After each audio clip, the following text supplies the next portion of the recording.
மாணவர்கள் அனைவருக்கும் வணக்கம். சங்க இலக்கிய பாடப்பகுதி நற்றிணை முதலாவதாக இடம்பெற்றிருக்கிறது. நற்றிணையில் 4 பாடல்கள் இடம்பெற்றிருக்கின்றன. அதில் முதல் பாடல் குறிஞ்சி, எழுதிய ஆசிரியர் கபிலர். கூற்று பிரிவு உணர்த்திய தோழிக்கு தலைவி சொல்லியது.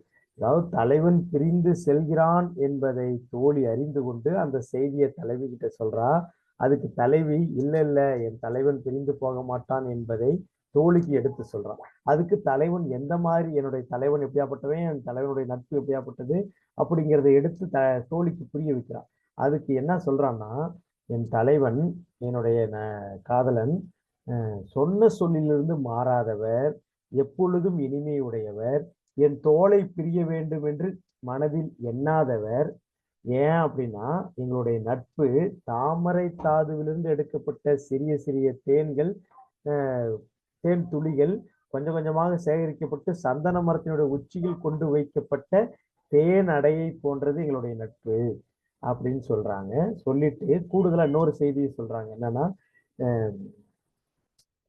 நீரின்றி எப்படி உலகம் அமையாதோ அதுபோல தான் இல்லாமல் தலைவி இருக்க மாட்டாள் என்பதை உணர்ந்து மிகுதியாக காதல் கொண்டு இருப்பவர், பிரிந்தால், ஒருவேளை பிரிந்தால் மிகுதியாக பசலை நோய் படிபவள் என்று அஞ்சக்கூடியவர், இப்படிப்பட்டவர் பிரிய வேண்டும் என்று நினைப்பாரோ, அப்படி எண்ணம் அது போன்ற தடுமாற்ற எண்ணம் கொண்டிருப்பாரோ?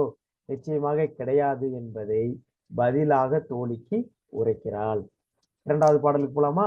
2வது பாடலுடைய சூழல் என்ன அப்படின்னா, அது முல்லைத்திணை பாடல்.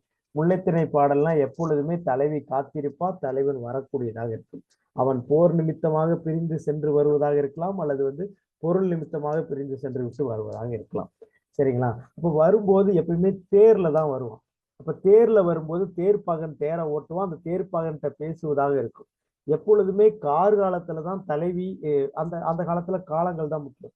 கார் காலம் வரும்போது தலைவன் வீட்டுல இருக்கணும், மழைக்காலத்துல தலைவன் வீட்டுல இருக்கணும், வேனில் காலத்துல தலைவன் வெளியில போகணும். இதுங்கிற ஒரு சங்க இலக்கிய அமைப்பு. அப்ப கார்காலம் வந்துருச்சு, தலைவன் வரணும். இதுதான் அந்த ஒரு சூழல். சரிங்களா?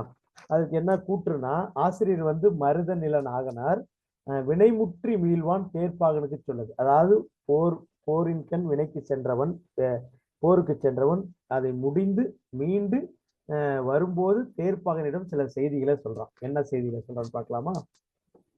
ஒண்ணும் கிடையாது. தேர்ப்பாகன் இருக்கிறான், தேர் இருக்கிறது, தேர்ப்பாகன் இருக்கிறான். தேர்ப்பாகன்கிட்ட வேகமாக குதிரை செலுத்தக்கூடிய தேர்ப்பாகனே அப்படின்னு கூப்பிட்டுட்டு, இங்க இருக்கக்கூடிய இளைஞர்கள், இந்த இளைய படை வீரர்கள், வேகமாக வீட்டுக்கு செல்ல வேண்டும் என்று நினைப்பவர்கள், அவர்கள் தன்னுடைய ஆடையை சரி செய்து கொண்டு அங்கங்கே அமர்ந்து ஓய்வெடுத்து வீட்டிற்கு சேர்ந்து விடுவார்கள். ஆனால் நீ குதிரையை வேகமாக ஓட்டு. அது கூட எப்படி? சாட்டை முள் இதுவரைக்கும் நீ அதை பயன்படுத்துறது இல்லை, அப்ப முள் சாட்டையை கொண்டு வேகமாக குதிரையை செலுத்து. ஏன் சொல்றேன் அப்படின்னா, அவர் அங்க ஒரு சரியதில்லை, அந்த காட்சியை பாரு. என்ன காட்சி அப்படின்னா, ஒரு நெய்யில பாலை சொட்டு மாதிரி தெரிச்ச பாலை தெளித்தால் அந்த அங்க பொரியிற ஒரு சத்தம் கேட்கும். அது போன்ற குரல் வளையையும், மேலே புள்ளி புள்ளியாக கொண்ட தோற்றத்தையும், மிகுதியாக விருப்பத்தை தோற்றுவிக்கக்கூடிய காணக்கோழி ஒன்று அங்க இருக்கிறது பாரு.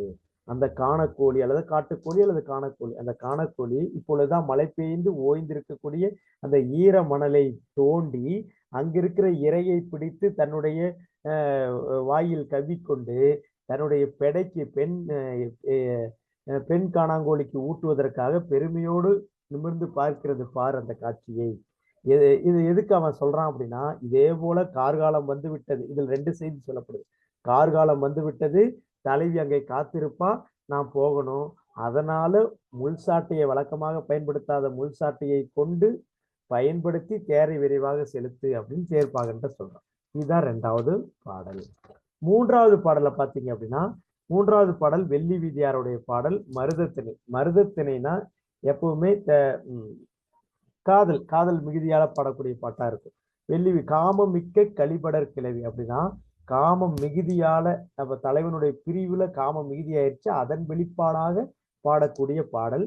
இப்ப யாருக்கிட்ட பாடுறான்னா, இவளே சொல்றா விஷயத்த. யாருக்கிட்ட சொல்றான்னா, தூது சொல்றது போல வெள்ளாங்குரு கிட்ட சொல்றான். அதாவது கொக்கு, குருகுங்கிறது ஒரு வகை, கொக்கினுடைய ஒரு வகை. அப்ப குருகு கிட்ட சொல்றான்.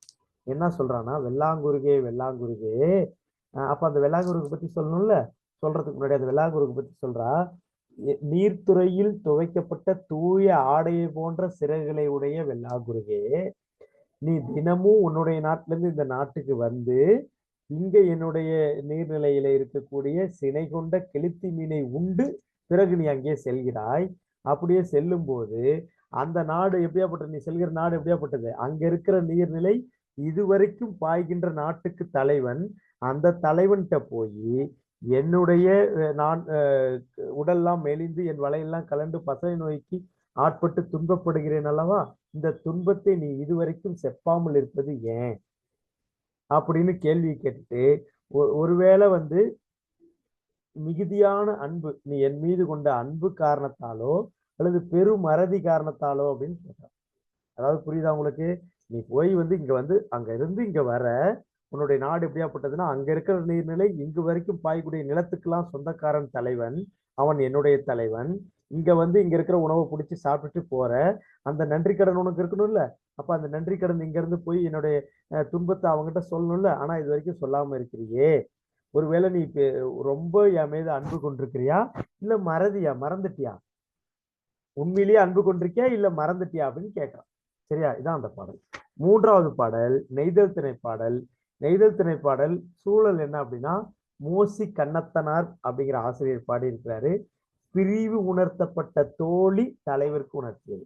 அதாவது வந்து தோழி கிட்ட நான் பிரிஞ்சு போறேன், தலைவி பிரிஞ்சு போறேன், நேரடியா தோழி கிட்ட தான் சொல்லுவான் தலைவன், நேரடியா தலைவி சொல்ல மாட்டான். அப்ப தோழிகிட்ட சொல்லும்போது தோழியே தலைவி நிலையிலிருந்து அவனுக்கு பதில் சொல்றான். சரியா? என்ன பதில்னா, ஒன்றில் காலை அன்றில் போல அப்படின்னு தொடங்கக்கூடிய பாடல். அப்ப அது என்ன, அப்ப அன்றில் பறவை தன் இணையை பிரிந்து விட்டால் எப்படி தனித்து உயிர் வாழாதோ அதுபோல நீ பிரிந்து சென்று விட்டால் உன்னால் துன்பப்படுகிற இந்த வாழ்க்கையை நான் வாழ மாட்டேன், இறந்து விடுவேன் அப்படின்னு சொல்றான். இது சொல்லிட்டு ஒரு சூழ்நிலையை எடுத்து சொல்றான். என்னன்னா, ஈங்கை ஈங்கை மலர்கள் உதிர்ந்திருக்கின்றன, சாரி ஈங்கை மொட்டுக்கள் உதிர்ந்திருக்கின்றன, சாரி ஈங்கை மொட்டுக்கள் உதிர்ந்திருக்கின்றன. வி மலர், அதிரல் மலர் வந்து அது மேலே விழுந்திருக்கிறது. அப்ப விழுந்த மலர்ல அங்கிருந்து வேகமா ஓடி வரக்கூடிய மான் மிதிக்கும் போது அதுல இருந்து தண்ணி கொப்புளிக்கிறது. தண்ணி கொப்புளிக்கிறது எது போல இருக்குதான், வெள்ளியை ஒரு கொள்கலத்துல உருக்கும் போது அந்த கொள்கலத்திலிருந்து அந்த வெள்ளி கொப்புளிக்கும்ல, அந்த கொப்புளிப்பது போன்று நீரை அந்த மலர்கள் கொப்புளிக்கிறது அப்படின்னு செய்தியை சொல்றான். எனவே கார்காலம் வந்து விட்டது, அதனால் தலைவரே நீங்கள் பிரிந்து செல்லக்கூடாது அப்படின்னு சொல்றான். ஏன்னா கார்காலம் வந்ததுக்கு அப்புறம் தலைவர் பிரிந்து செல்ல வேண்டும் என்ற முடிவை எடுக்கக்கூடாது, அதை எடுத்து சொல்றான். ஆக மாணவர்களே, இப்ப 4 பாடலை நமக்கு சொல்லியிருக்கோம், நினைவு வச்சுக்கோங்க. முதல் பாடல் வந்து தலைவன் வந்து அதை தாது தாமரை தன் தாது சொல்லக்கூடிய ஒரு பாடல் ஞாபகம் வச்சுக்கோங்க. 2வது குதிரை பாடல் ஞாபகம் வச்சுக்கோங்க. 3வது வந்து வெள்ளாங்குருகு, தலைவி தன்னுடைய கஷ்டத்தை அந்த குருகு கிட்ட போய் சொல்றா அப்படிங்கிறத ஞாபகம் வச்சுக்கோங்க. 4வது அன்றில் பறவை பாடல் அப்படின்னு ஞாபகம் வச்சுக்கோங்க. மீண்டும் ஒரு தடவை காணொலியை பார்த்து பயன்படுத்திக்கோங்க. உங்களுக்கு எப்போ வேணுமாலும் சந்தேகம் இருக்கும்போது என்னை தொடர்பு கொள்ளுங்கள். நன்றி.